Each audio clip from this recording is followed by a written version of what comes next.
All right, everybody. It's the Working Fans Podcast. We are back live. And boy, we got a lot of things to talk about this week.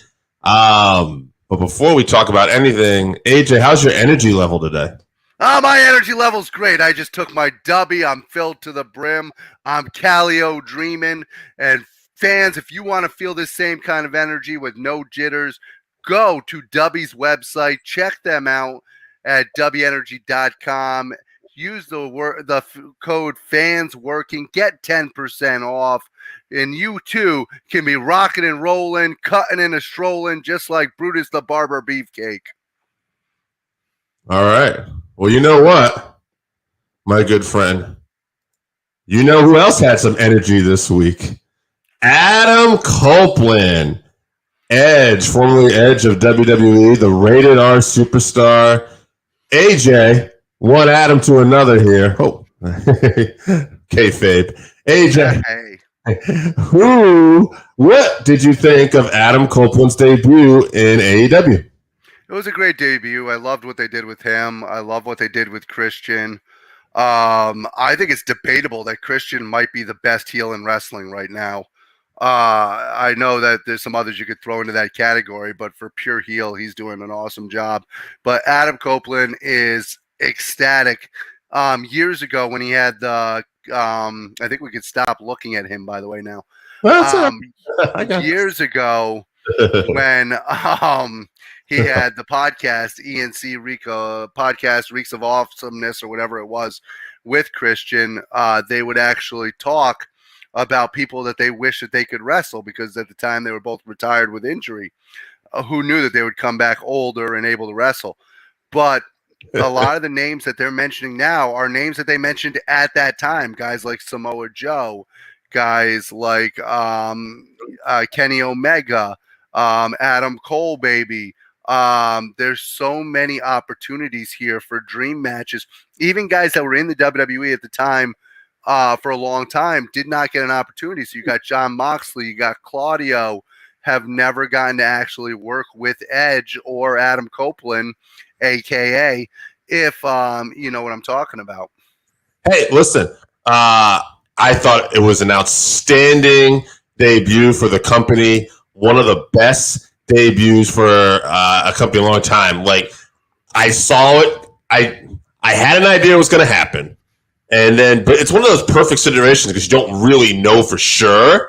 He did such a good job of hiding. Nobody got photos of him. He told a great story at the presser where basically Darby had him hanging out in some seedy areas in Seattle that no way he was going to find him. But then he got hungry for a cheeseburger and he had his hood on. And one kid went up to him and he was just, shh. And the kid was like, oh. And so cool on that kid not to try to take a picture or anything. The great thing is, and this is something that's interesting, is they popped in 850,000 views for that last hour and that overflow that he was on. Now, you might not know this. They actually had technical difficulties with a lot of DVRs in a lot of areas where people were not able to actually record it because of miscommunications with the cable systems. So I wonder if that number could have been even larger had they not had that problem with the DVR and the cable systems. We'll see. Adam Copeland versus Kenny Omega. Yeah, that's definitely a great dream match. There's a few. I'm going to have just to list a couple here, people, for you. I would love to see Switchblade, Jay White versus Adam Copeland. That's an excellent list right there, too. And like he mentioned, at some point he's going to want that world championship. So you could see MJF and him on the mic. I got MJF. I got Samoa Joe. Bryan Danielson, because to me, Bryan Danielson is just the best wrestler in the world. Yeah, I mean, I would love to see him and Christian. I would love to see them. I know they're not going to right now, but against FTR. How great of a dream match would that be? Also, I mean, just them and FTR teaming up as a trios. We forget because it's been 12 years since the last time that they teamed regularly.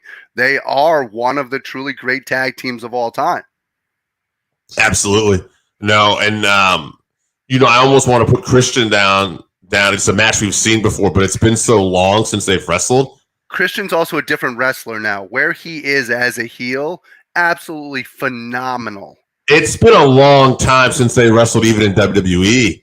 They didn't wrestle in WWE together. Well, they also don't wrestle the same styles that they used to. Christian wrestles a very different match.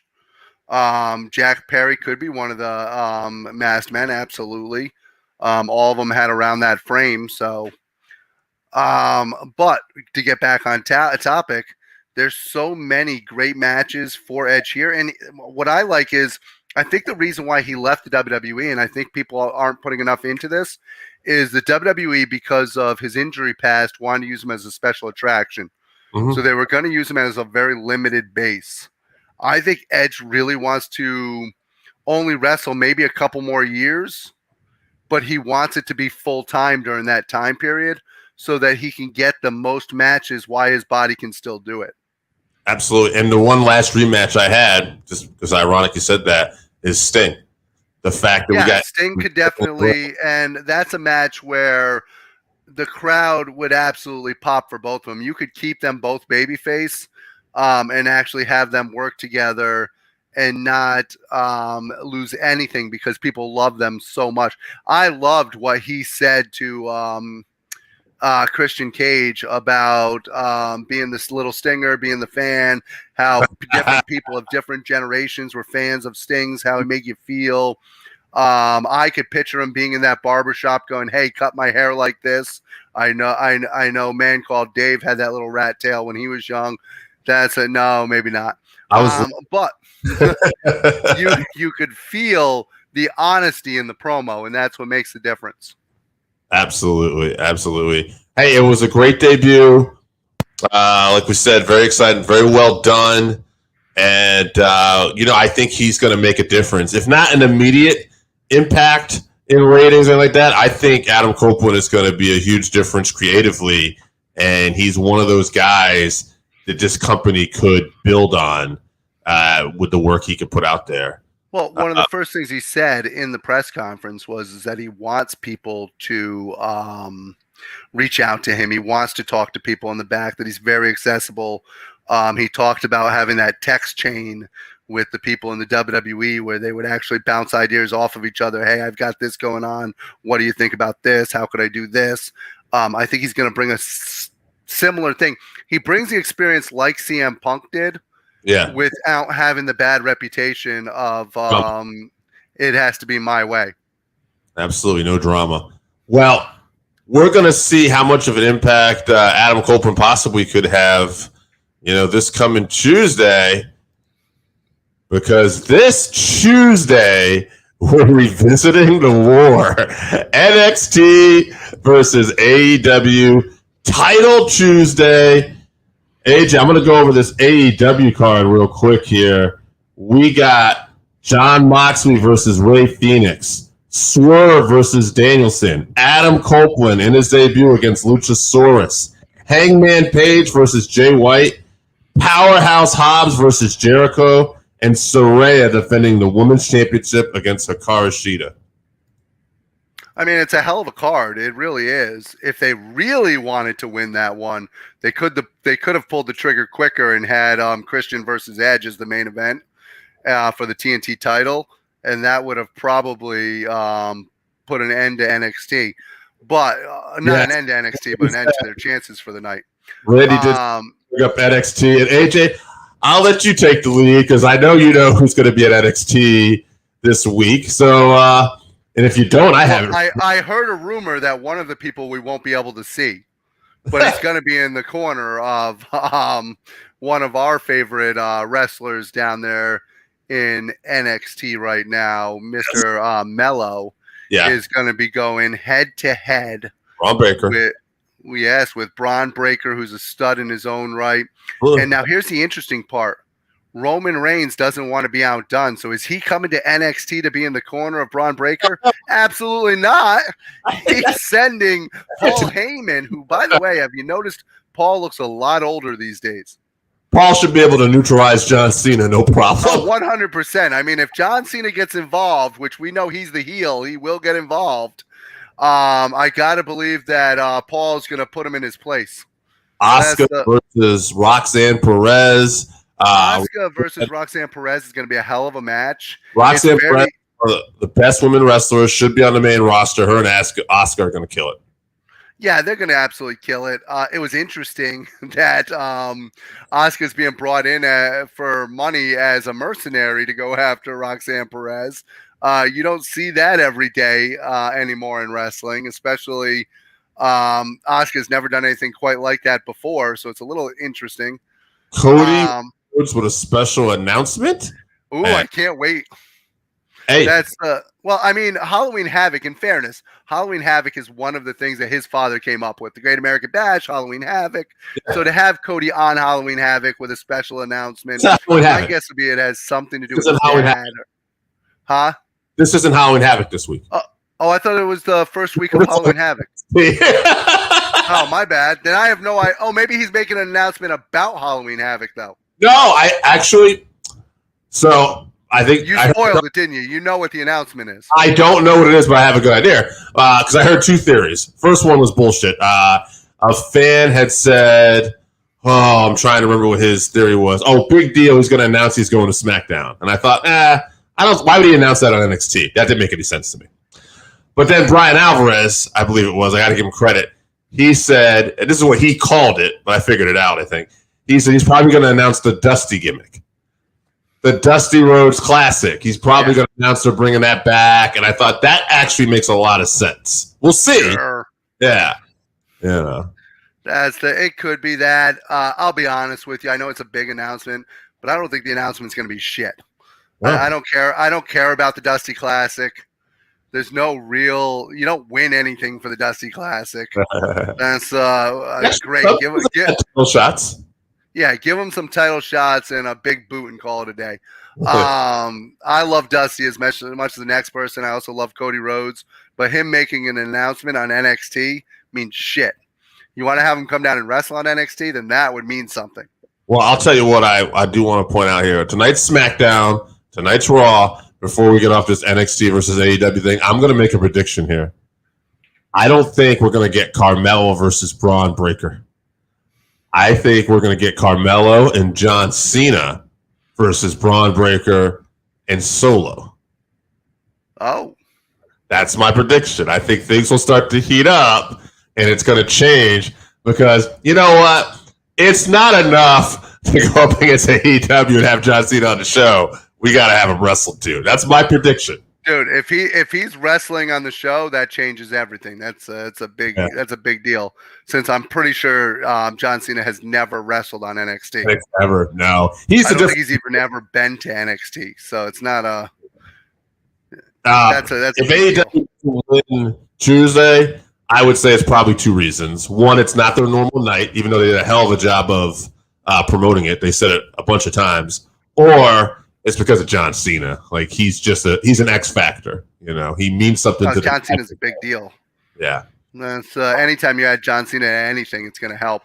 Like I said, it's great to add Adam Copeland or Edge if you prefer to, but him versus Luchasaurus, while it is his first match in AEW, I don't think anybody puts a tremendous amount of stock in Luchasaurus.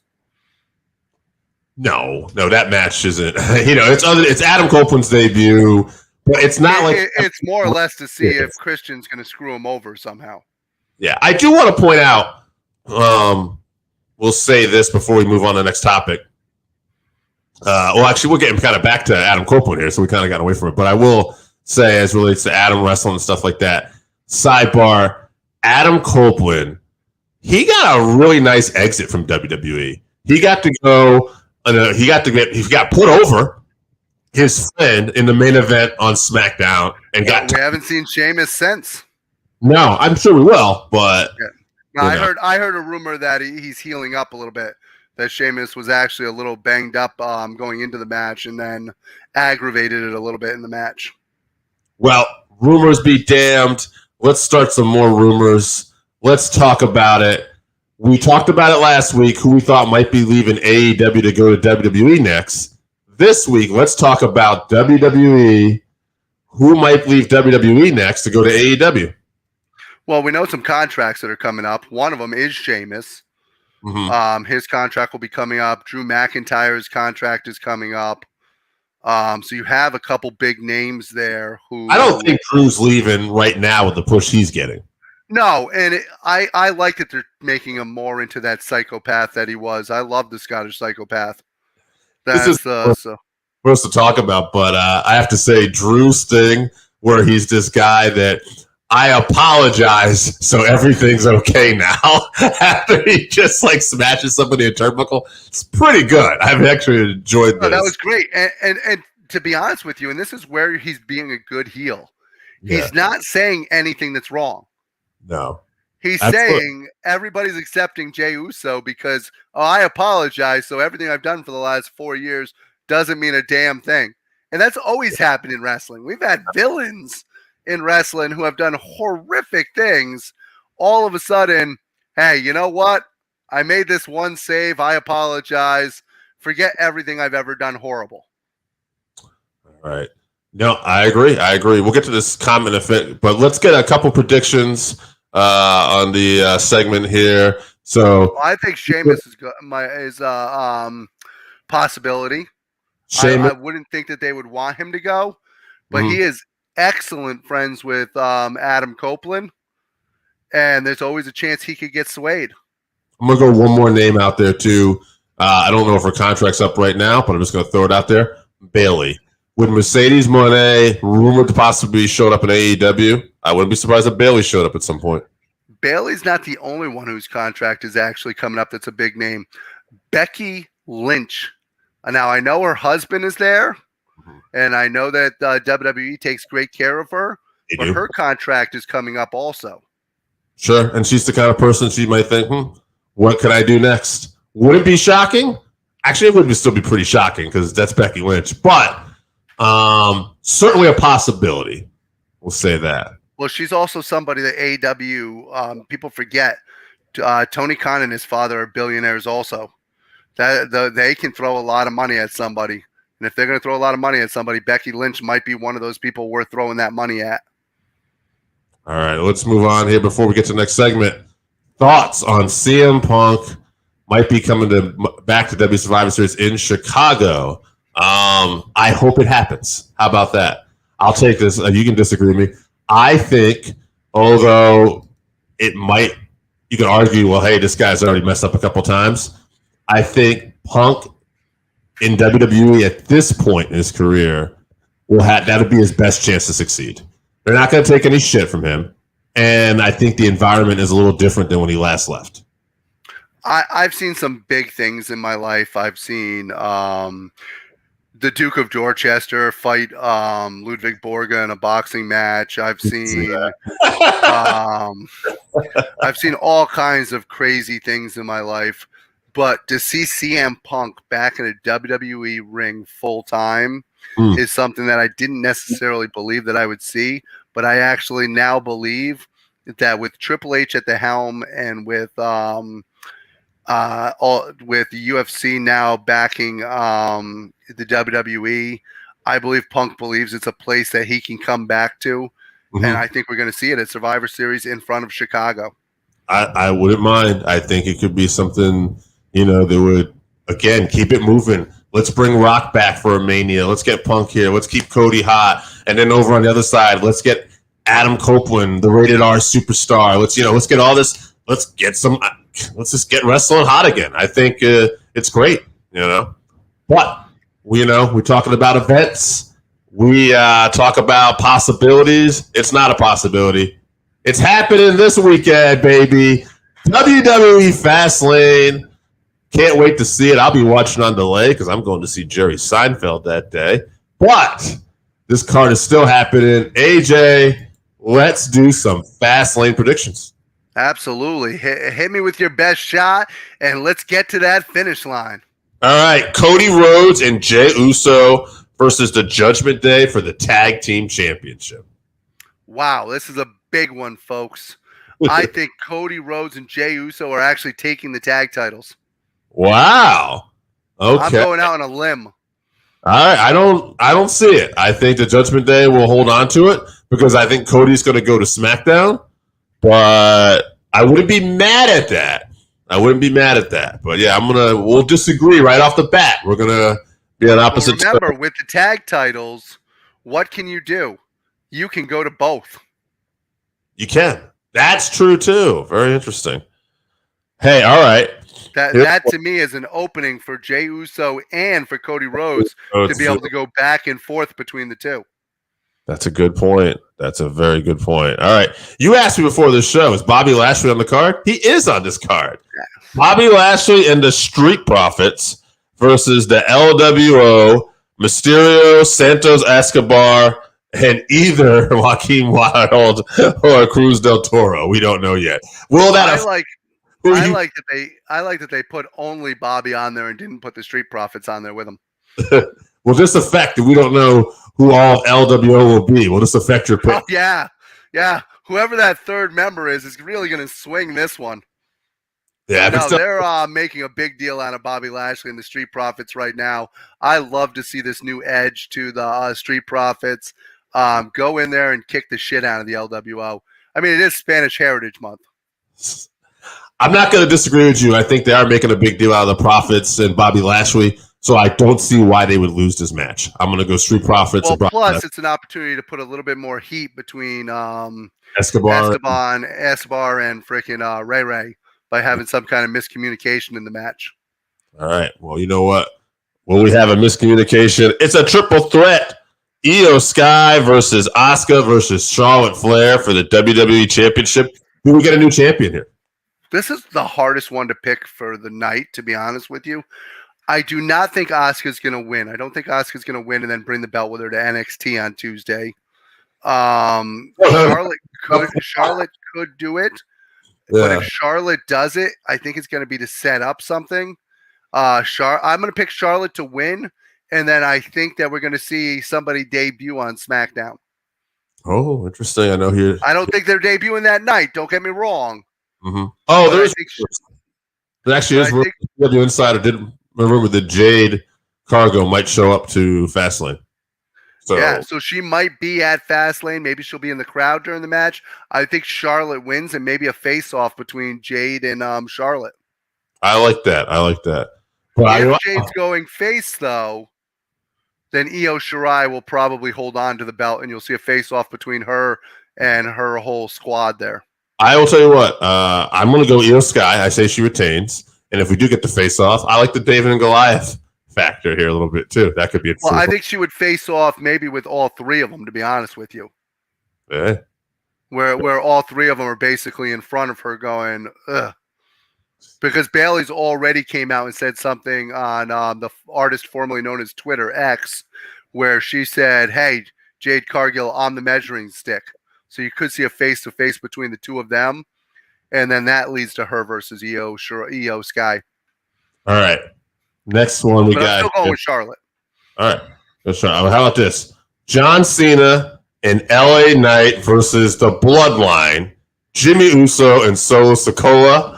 AJ, I think it's very important. Like, we're calling this LA Knight and Cena versus the Bloodline, but I think it's very important to know who's in this match. It's not Roman. It's not even Jay, who's gone.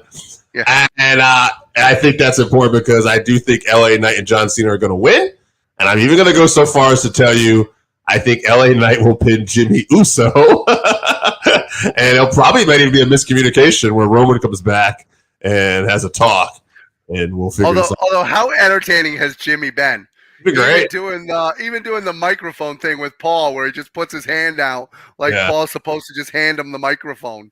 Yeah, that's Jimmy Uso's been very entertaining in this new position.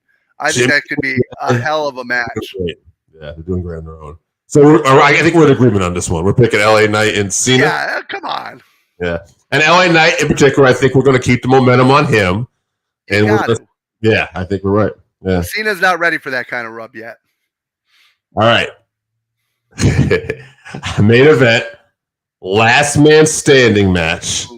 I think it's funny. I think we think Seth Rollins, like, he could lose this. I mean, I think that. I'm picking Shinsuke. You are picking Nakamura. I think somebody is either going to cost Seth or something's going to happen. I'm picking Nakamura. I think it's time. All right. I'm not going to do it. I'm still going to bet on Seth for a little while longer. I think he will drop this title. I'd like to see it. I hope I'm wrong, and I hope you're right, and I hope you win this week on the picks because I would definitely like to see Nakamura get a run with that title. Hey, I went out on a limb with some of my picks last week for NXT when I picked Mello actually losing the belt and with Trick Williams winning the belt last week, and that could cause friction between the two of them. And we're already seeing signs of that whole thing unfolding. So yeah. I'm going to keep going out on those limbs, and let's see if we can pull some more magic out. All right, and we'll close the show, too, just on one other thing. Dragunov, just because, you brought that up. This guy, I don't know if I say his name anymore, but reminds me of a modern-day Chris Benoit in the sense that he has great matches with everybody. And, oh, by the way, he might not be the most charismatic guy, neither was Benoit, but his character, he's believable. He knows who he is. He comes out there as this intense guy, and he looks like a guy, despite his size, that's going to kick your ass. And he goes out and has matches with everybody. No matter who he's working with, no matter the size difference, no matter what he's doing, you can go back to the matches he had with Walter. Yeah. He's very believable. You believe what he's doing, and it turns into a slugfest, whoever he's working with. Him and Carmelo had one of the best matches of this year so far. I know we still have a few more months left, but that's going to be a hard one to beat. I agree. But you know what else is hard to beat? Read about the Northern Wrestling Federation in the book presented by Russellville.com, The Pro Wrestling Vault, Volume 2.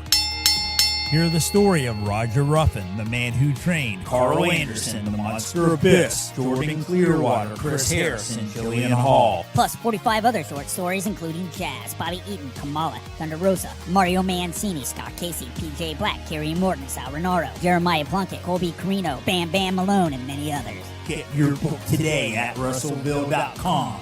Russellville. It's where wrestling lives.